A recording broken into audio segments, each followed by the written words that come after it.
Hello friends, आपल्या सर्वांची आवडती मालिका वचन दिले तू मला या मालिकेच्या आजच्या मंगळवार 28 एप्रिलच्या एपिसोडमध्ये एकानंतर एक जबरदस्त ट्विस्ट आले आहेत. फ्रेंड्स, आजच्या एपिसोडमध्ये ऊर्जा आणि शौर्य या दोघांची हळद धूमधडाक्यात साजरी झाली आणि मग शौर्य हा आपल्या लग्नासाठी जात होता. त्याने हर्षवर्धनला विचारलं, बाबा माझ्यासाठी माझ्या लग्नाला या. आणि हर्षवर्धन त्याला म्हणाला, तू माझ्यासाठी हे लग्न करू नकोस. आणि शौर्यकडे या प्रश्नाचं उत्तर नव्हतं, त्यामुळे शौर्य हा लग्नासाठी निघाला. पण सगळ्यात मोठा बॉम्ब फोडलाय चक्क ऊर्जाची आई पूर्वाने. ऊर्जाच्या आईने ऊर्जाला सांगितलंय, जरी मी तुझं लग्न शौर्यशी लावून देतीये, पण जोपर्यंत तुझ्या सासरची मंडळी आणि मुख्य करून हर्षवर्धन जहागीरदार तुला सून म्हणून स्वीकारत नाही, तोपर्यंत मी तुला शौर्यबरोबर त्याच्या घरी तुझ्या सासरी पाठवणार नाही. मी तुला माहेरीच ठेवणार. हे ऐकून ऊर्जाला जबर धक्का बसलाय. मग आता पुढे काय होईल हे पाहणं खूप इंटरेस्टिंग असणार आहे. तर फ्रेंड्स, हे सगळं घडलं तरी कसं हे जाणून घेण्यासाठी हा व्हिडिओ शेवटपर्यंत नक्की पहा. आजच्या एपिसोडच्या सुरुवातीलाच ऊर्जाच्या हळदीची सगळी तयारी झालेली असते. ऊर्जा रेडी होऊन बसलेली असते आणि मग चाळीतल्या बायका म्हणतात, चला ऊर्जाच्या हळदीला सुरुवात करूया. तर दळवी काकू म्हणते, अगं बाई कशी करणार, अजून नवऱ्या मुलाची उष्टी हळद आलेलीच नाहीये. सगळे खूप टेन्शनमध्ये येतात. चाळीतल्या बायका विचारतात, असं कसं, नवऱ्या मुलाची उष्टी हळद अजून का नाही आली. आणि मग पद्मा ही ऊर्जाला म्हणते, ताई तूच फोन करून पहा ना, अजून उष्टी हळद का आली नाही. तर ऊर्जा सांगते, फोन नाही करू शकत, मी ग्रुपवर विचारते. ऊर्जा ग्रुपवर मेसेज टाकते, अजून उष्टी हळद का नाही आलीये. इकडे तीर्था हा मेसेज पाहते आणि लगेच उत्तर देते, व्यवस्था केलीये, थोड्याच वेळात तुम्हाला उष्टी हळद मिळून जाईल. हा मेसेज वाचून ऊर्जाला खूप आनंद होतो, ती खुश होते. आणि इकडे शौर्याचा बेस्ट फ्रेंड जीवा शौर्याच्या घरी पोहोचतो आणि घरी येताच त्याला विजया दिसते. विजया विचारते, अरे जीवा किती दिवसांनी आलास. जीवा सांगतो, आता यावंच लागणार ना, माझा मित्र कोमातून बाहेर आलाय, त्याला भेटण्यासाठी मी आलोय. विजया म्हणते, बरं झालं तो आलास, चल मी तुला घेऊन जाते. जीवा म्हणतो, हो जाऊया ना. पण तेवढ्यात त्याच्या लक्षात येतं की मी कोणत्या कामासाठी आलोय. तो म्हणतो, नाही काकू तुम्ही येऊ नका. विजया विचारते का. तर जीवा सांगतो, अहो काकू मी त्याचा कान पिरगायला आलोय की हे जे तू काही करतोयस ना हे करू नकोस, आणि तुमच्यासमोर मला मोकळेपणाने बोलता येणार नाही, त्यामुळे तुम्ही येऊ नका, असं म्हणून जीवा जाऊ लागतो. तर विजया म्हणते, थांब जीवा. जीवा विचारतो काय. तर विजया त्याला सांगते, एक काम कर माझं, त्याचं हे जे सगळं काही चाललंय ना त्याच्याविषयी पण त्याच्याशी बोल. जीवा म्हणतो, हो ते का, कळलं, तुम्ही ते मोठ्या मोठ्या केसेस लढतोय त्याबद्दल बोलताय ना. तर विजया म्हणते, अरे नाही रे, केसेसबद्दल नाही. तर पण तेवढ्यात विजयाला वाटतं की या जीवाला ऊर्जाबद्दल काही माहिती नाहीये, मग उगाच त्याला कशाला सांगायचं, सगळीकडे वाच्यता होईल असा विचार करून ती म्हणते, नाही काही नाही, तू जा रूममध्ये. जीवा म्हणतो, ठीक आहे काकू. आणि जीवा हा रूममध्ये पळून जातो. आणि इकडे सगळेजण जीवाची वाट पाहत असतात. आदित्य म्हणतो, तीर्था जाऊन पहा तो जीवा आला की नाही.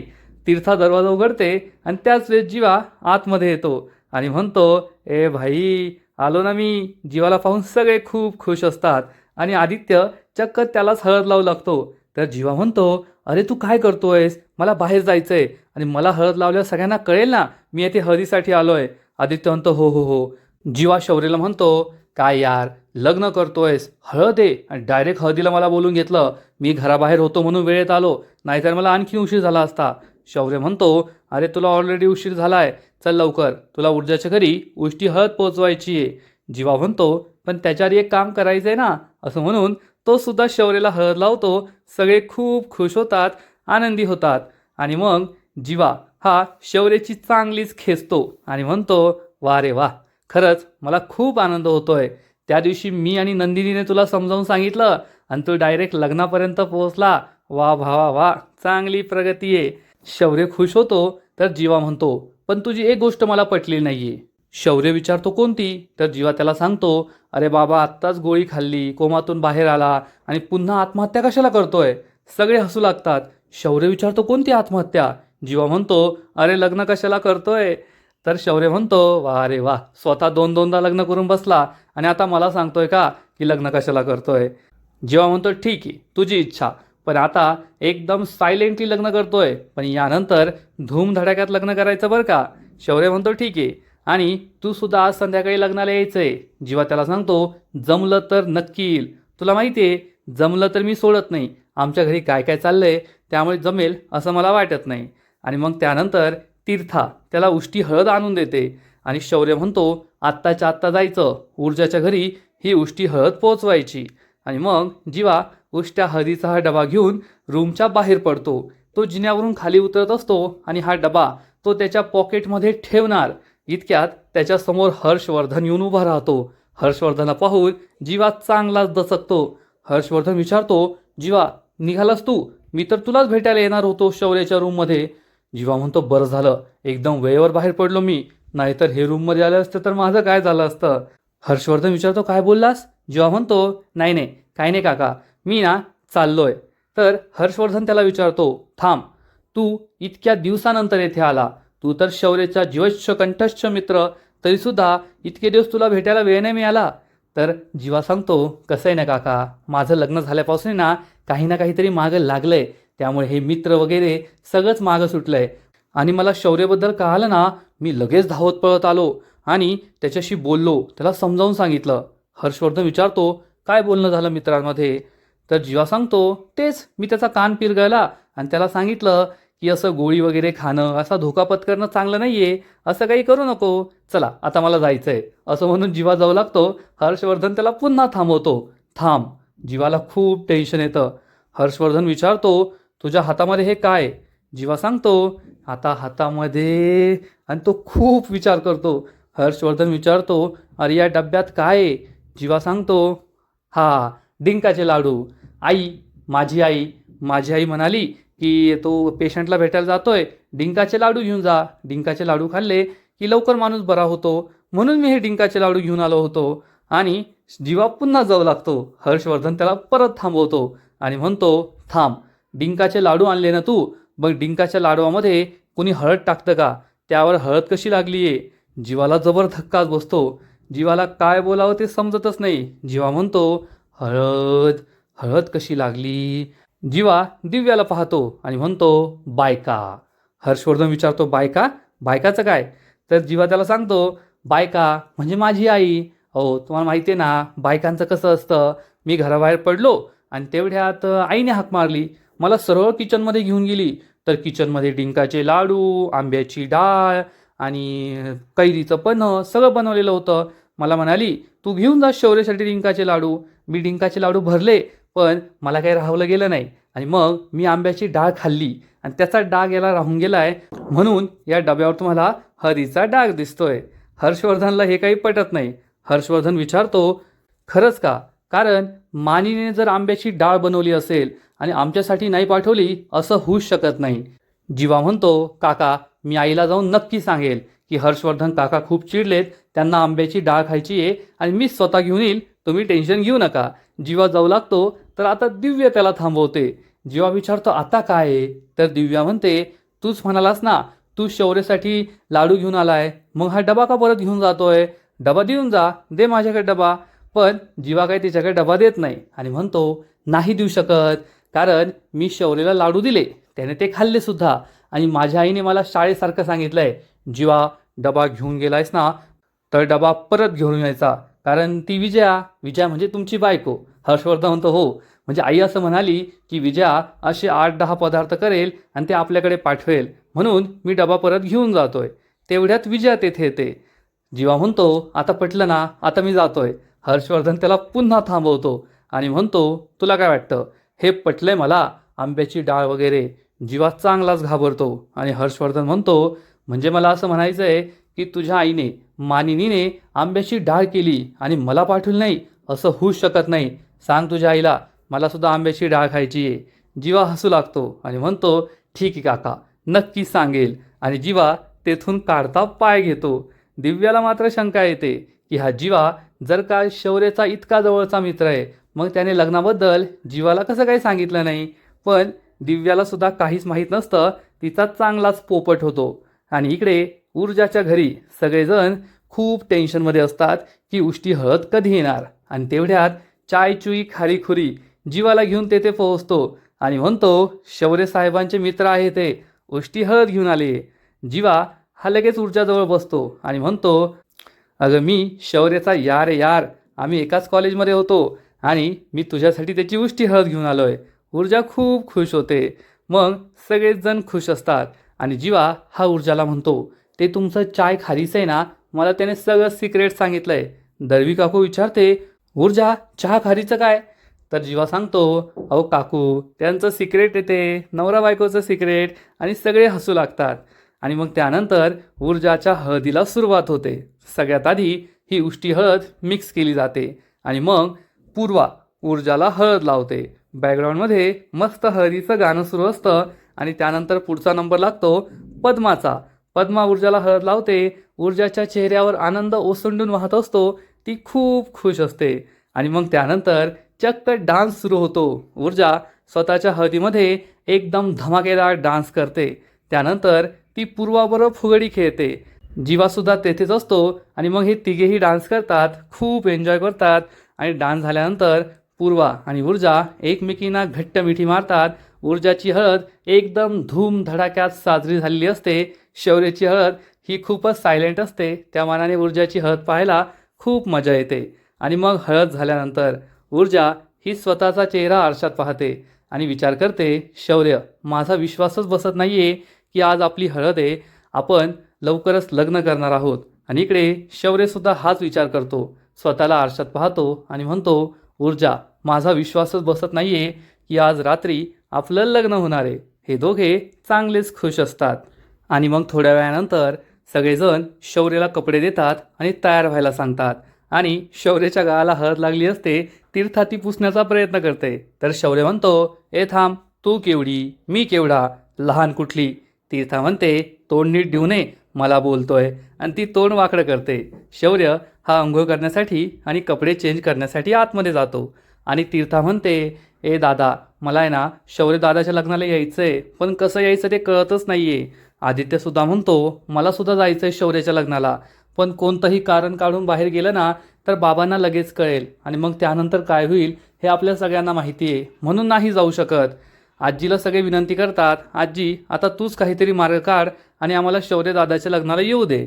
आजी म्हणते, थांबा, करू आपण काहीतरी व्यवस्था. आणि इकडे ऊर्जाच्या घरी ऊर्जा आणि पूर्वा या दोघी एकत्र बसतात आणि पूर्वा तिला एक सोन्याचा नेकलेस दाखवते. ऊर्जा म्हणते, आई, हा तर तुझा नेकलेस आहे ना?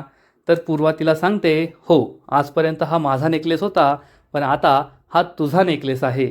ऊर्जाला आश्चर्याचा धक्काच बसतो. ऊर्जा विचारते, आई असं का? हा नेकलेस माझा का? हा नेकलेस तुझा आहे, तुझ्याकडेच राहू दे. पूर्वा तिला सांगते, वेडीच आहेस तू. अगं, हा नेकलेस माझ्या लग्नाच्या वेळेस माझ्या आईने मला दिला होता आणि आता मी तो तुला देतीये. ही परंपरा आहे आपली.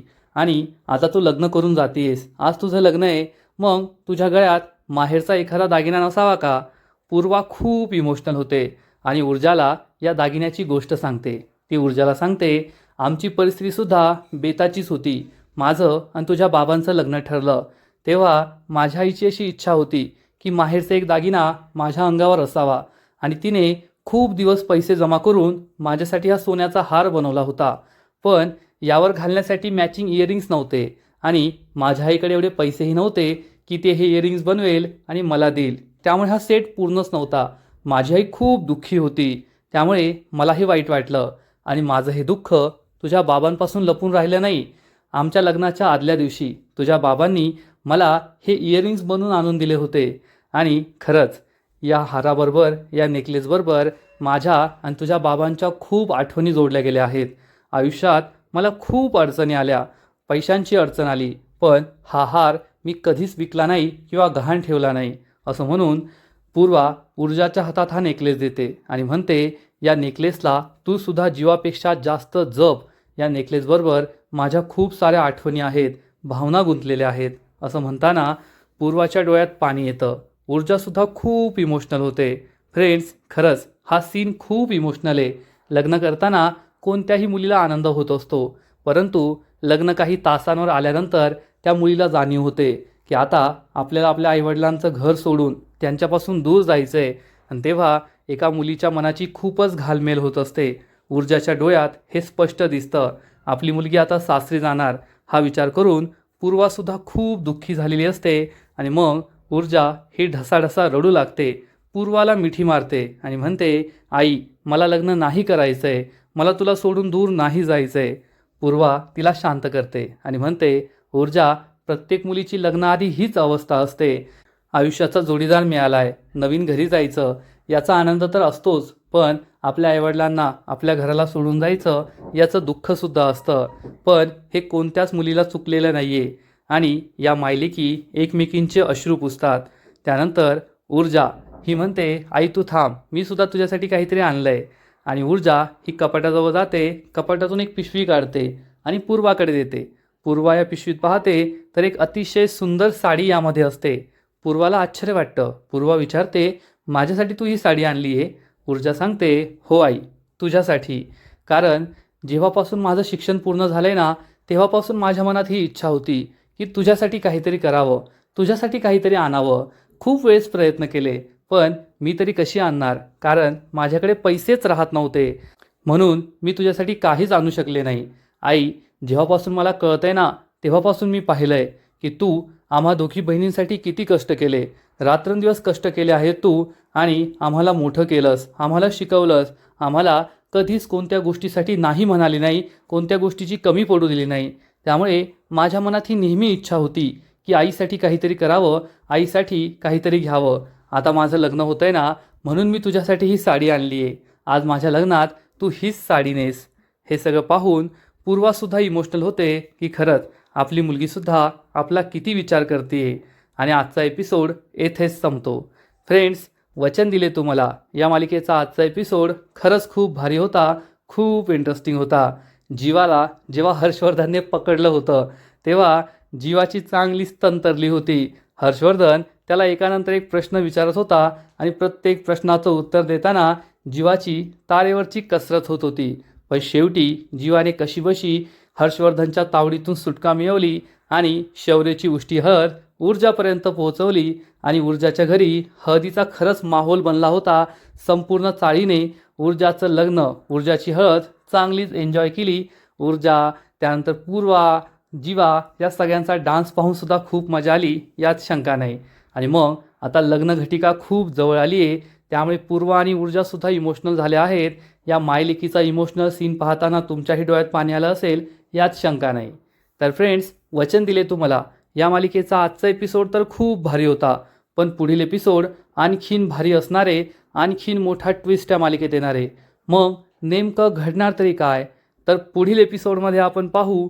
शौर्य हा आपल्या लग्नासाठी घरातून बाहेर पडत असेल, आजी त्याच्याबरोबर असणार आणि शौर्य हा लग्नासाठी जात असताना हर्षवर्धनला म्हणेल, बाबा फक्त माझ्यासाठी तुम्ही माझ्याबरोबर माझ्या लग्नाला या. पण हर्षवर्धन हा उलटा शौर्यलाच विचारेल, शौर्य जसा तू मला हट्ट करतोय की मी तुझ्यासाठी तुझ्याबरोबर तुझ्या लग्नाला यावं, तसं तू तुझ्या बापासाठी माझ्यासाठी हे लग्न नाही करू शकत का? या लग्नाला नकार दे, ऊर्जा शिंदेशी लग्न करू नको. हे ऐकून शौर्याला जबर धक्काच बसणार आणि विजयासुद्धा खूप इमोशनल होईल. तेव्हा आजीला समजेल की हा हर्षवर्धन शौर्याला इमोशनल ब्लॅकमेल करतोय आणि शौर्याला येथून लवकरात लवकर हलवावं लागेल. त्यामुळे लगेचच आजी म्हणेल, शौर्य चल लवकर. मग आता शौर्य हा इमोशनल ब्लॅकमेल तर होणार नाही ना, अचानक वेळेवर लग्नाला नकार तर देणार नाही ना, हे पाहणं इंटरेस्टिंग असेल. आणि मग इकडे पूर्वा सगळ्यात मोठा बॉम्ब फोडणार, सगळ्यात मोठा ट्विस्ट पूर्वा सांगणार आहे.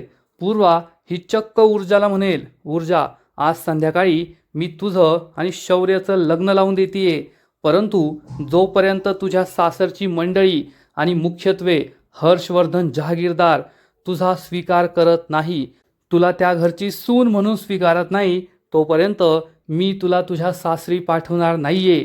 लग्न झाल्यानंतर सुद्धा मी शौर्याबरोबर तुला शौर्याच्या घरी पाठवणार नाही, तू याच घरी राहशील. हे ऐकून ऊर्जाला जबर धक्काच बसेल. म्हणजे ऊर्जा आणि शौर्याचं लग्न झाल्यानंतर सुद्धा ऊर्जा ही शौर्याच्या घरी, हर्षवर्धनच्या घरी आपल्या सासरी राहायला जाणार नाहीये, ती पूर्वाच्या घरी आपल्या माहेरीच राहील. आणि हा खूप मोठा ट्विस्ट असणार आहे, कारण ऊर्जा आणि शौर्याचं लग्न होऊन सुद्धा हे दोघे एकमेकांपासून वेगळे राहणार आहेत. आणि आपल्या सगळ्यांना माहिती आहे की हर्षवर्धनने काहीही केलं आणि काहीही जगात घडलं तरी हर्षवर्धन हा ऊर्जाला आपली सून म्हणून कधीच स्वीकार करणार नाही. आणि त्यानंतर जेव्हा ही केस सुरू होईल, पद्माच्या कोर्ट केसची सुनावणी सुरू होईल, तेव्हा तर हर्षवर्धन आणि ऊर्जामध्ये आणखीनच जास्त भांडणं होतील आणि या भांडणाचं रूपांतर कधी युद्धात होईल हे सांगता येत नाही. म्हणजे ऊर्जा आणि शौर्यचं लग्न हे फक्त नावालाच होतं आहे आणि ऊर्जा ही काही जहागीरदारांच्या घरी जात नाही एवढं मात्र खरं. तर फ्रेंड्स, तुम्हाला हा ट्विस्ट आवडला आहे का? नक्कीच कमेंट करून सांगा. आणि वचन दिले तुम्हाला या मालिकेचे असेच नवीन नवीन एपिसोड, नवीन नवीन अपडेट सर्वात आधी पाहण्यासाठी व्हिडिओला लाईक करा, शेअर करा, चॅनलला सबस्क्राईब करून बेल आयकॉनवर क्लिक करा. म्हणजे या मालिकेचे नवीन नवीन एपिसोड तुम्हाला सर्वात आधी पाहायला मिळतील. खूप खूप खूप धन्यवाद.